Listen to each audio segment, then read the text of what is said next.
Standing at the crossroads, trying to read the signs to tell me which way I should go to find the answer. And all the time I know, plant your love and let it grow. Today is the Feast of the Epiphany in the traditional Catholic liturgy, when the three Magi came and visited the baby Jesus.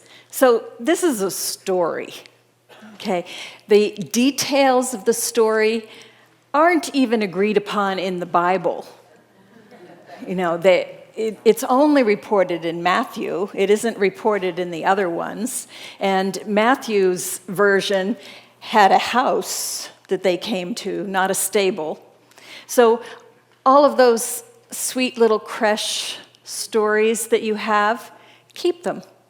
Just know they're stories. And we're talking about sacred story. So it doesn't matter if it's literally true. It matters, what do you do with it when you take it inside and you blend it with your spirit? That's what matters. Because there is food for us in these sacred stories. One of the details that is not literally true is that it wasn't kings that came. That didn't come until the time of Constantine later on. And it was in alignment with some line in the Bible from Isaiah that says, "And all the kings shall come and bow before him." So the Magi were transformed into kings. Wouldn't it be great to get a promotion that easily? But Magi, which means wise folk, comes from Zarathustra and the Zoroastrian religion. Zarathustra is a wise soul that came 5,000 years BC. They had a different calendar reckoning, so nobody actually knows how long ago, but long, long ago. Okay, let's just go with that. And he became Zoroaster when the Greeks come along many hundreds and hundreds and hundreds of years later. But originally, he's Zarathustra. And he had three things to teach. He believed in an uncreated being that we would call God. Uncreated, that means just always is. And he called it Ahura Mazda, which means wise Lord. What does Lord mean? Lord means that which is sovereign, that which rules everything that is, like rules our thoughts. We all are sovereign. We even have a child in this community whose name is Ahura Mazda. I don't see Aaron here today. He might be here, but I don't see him. But it's his little boy. That's his name. And that's what it means, wise Lord. And wisdom was considered the feminine principle. So the wise Lord concept was this feminine, masculine energy that is uncreated, that just is. And the three teachings that he had were to be kind in your thoughts and in your words and in your actions. Be kind and conscious. And he felt that this was so important that he created missionaries, the very first missionaries ever, to go forth and teach this. Because believe it or not, that idea of being conscious and kind in your thoughts and your words and your actions was once a radical thought. And he sent forth Magi to go out into the world and teach this. That's what the Magi were. So when the story comes along that there is a baby who is embodying this Christ energy, into the story comes a part where Magi, those who come and acknowledge the importance of this child, because they believed that if we are kind and conscious in our thoughts and our words and our actions, we all are saviors of our world. They believed that we all have gifts to give. And so in the story, here they come acknowledging this Savior of the world, this beautiful baby who is here to express the Christ fullness like all of us. They bring in the story gold and frankincense and myrrh. I suspect this is an add-on later because that's how sacred stories are. Everybody who tells a story, have you ever noticed, like sitting around the family table, telling a story about childhood and what happened in your family? Have you ever noticed that someone else in the family has a radically different version? That's what we do. Somebody said we shouldn't call ourselves Homo sapiens, we should call ourselves Homo, whatever the Latin is for storytellers. Because that's really what we do. We make meaning of our world through telling stories. So in the story edition, they bring gold and frankincense and myrrh. So gold is acknowledging royalty, sovereignty in this Christ being who is a stand-in for all of us. Frankincense is a spiritual incense.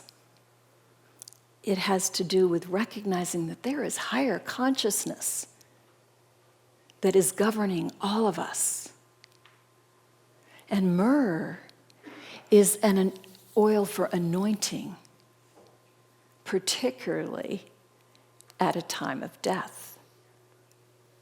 So myrrh is symbolic of transformation.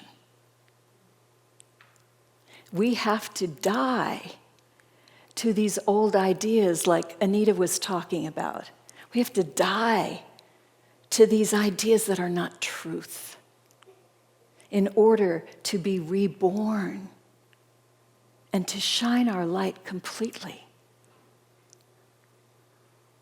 When these Magi come to visit this baby, it is said that they prostrate in front of him because in the East, that is a custom.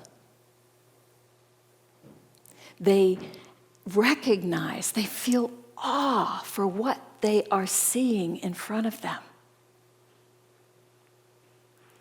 And when we feel awe, there's just something inside of us that can't hold it in. Like when April was singing her song, and you could feel the emotion in her voice. That's not weakness. That is being so filled up with love and light that it overflows the banks of your heart. And you can't keep it in. Today at the 8:30 service, William was the speaker and he spoke on gratitude. And as I was listening to him, I just felt this awe. This community that we have all created is so incredible. People are showing up. They are lighting up. And we are all getting the encouragement from one another to be the biggest version of ourselves that we can be. And if there's anybody here who is saying, as we all have said at one time or another, well, she doesn't mean me, because I'm chopped liver, right? It's not true. As my third grade teacher would say, I'm going to wash your mouth out with soap. Clean that idea out. Because it's not truth. The truth is, you are the Christ. You are the light of the world. You are the Savior who has come to radiate your light. Zarathustra lived thousands of years before the Jewish people became a people. And the Jewish people spent time in Babylon, Persia, however you think about the geography, soaking up these ideas. And it influenced that whole religion, which in turn influenced the Christian religion. We have a long lineage of this spiritual consciousness that says our minds are powerful and we need to use them with care. Unity's third principle, we have 5 principles, and the third one is our thoughts create our world. Our thoughts, our consciousness. That doesn't mean every single little thought, don't worry about that. But it's your general consciousness.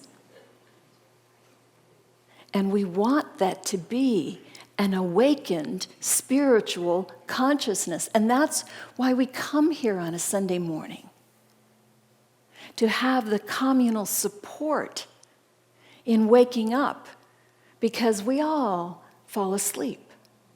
We all hit the snooze button. But when we're in a community like this, we can't stay asleep.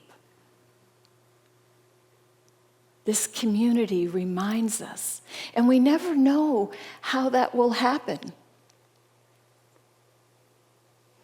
I'm imagining, at least this is what I would have been doing if I were in April's seat. I would have been talking to myself about, oh, you were crying, you shouldn't have been doing that. Running? Running, yeah. It's good that you were cross-legged. You couldn't really get out of here so quickly. But instead, she was inspiring because of the thing that she could have called a weakness. But for the rest of us, we're there feeling her heart. And the same is true for each of us as we go around just being the best we know how to be, caring about those thoughts and words and actions. We are lighting the path for everybody else. Do you remember when President Bush talked about the 1,000 points of light? That was who we were here to be? That's what our country was here to create? That was truth. It doesn't matter if you liked him as a president or not. He spoke truth in that moment. We must shine our light. We are the gift of the Magi. We are the Magi. We are the gift. Let's be conscious Let's go forth this week and really pay attention to how we are showing up to the gift that we are giving. Let's recognize that our thoughts and our words and our actions are important gifts that we share. Let it grow, let it grow. Let it blossom, let it flow.